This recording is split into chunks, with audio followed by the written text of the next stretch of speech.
Bonjour les étudiants, on va voir avec vous dans ce vidéo la politique monétaire. On va voir deux axes principaux, c'est les instruments de la politique monétaire et les objectifs de la politique monétaire.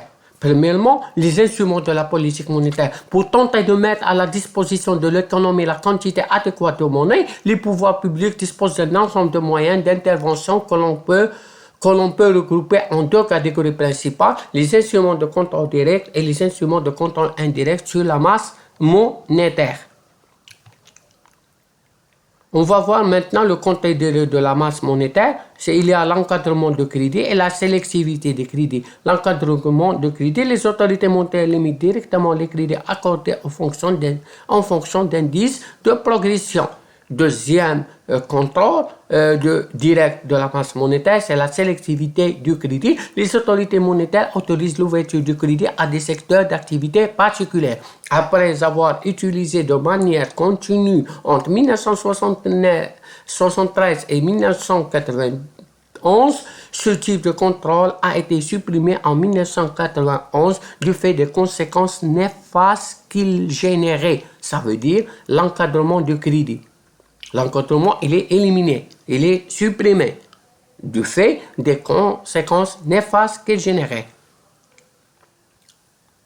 Maintenant, on va voir deuxième type des instruments de contrôle indirect de la masse monétaire. Il y a le rescompte et il y a l'intervention sur le marché monétaire, qu'on appelle la politique de peine, et les réserves obligatoires. Le rescompte, l'intervention du marché monétaire, le maniement du taux permet de contrôler la distribution de crédit par les banques commerciales. Deuxième, les réserves obligatoires. Une hausse des réserves réduit la possibilité qu'ont les banques d'effectuer des crédits au public. Qu'est-ce que c'est les réserves obligatoires? Ce sont les dépôts que les banques commerciales sont contraintes de faire à la banque centrale. Les objectifs de la politique monétaire.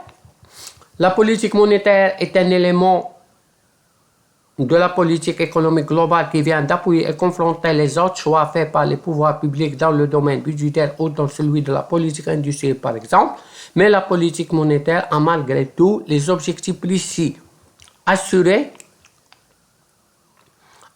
la régularisation économique interne et assurer la stabilité externe de la monnaie. Pour le premier, ça veut dire assurer la régularisation économique interne. La politique monétaire doit s'efforcer d'assurer une croissance équilibrée. Pour cela, il doit mettre à la disposition de l'économie ni trop peu de monnaie. Deuxième objectif, c'est assurer la stabilité externe de la monnaie. La politique monétaire affecte le taux de change de la masse monnaie nationale vis-à-vis des autres devises. La politique monétaire doit donc veiller à ce que les actions ne perturbent pas l'équilibre extérieur. Merci de votre attention. N'hésitez pas d'abonner. N'hésitez pas de poser la question.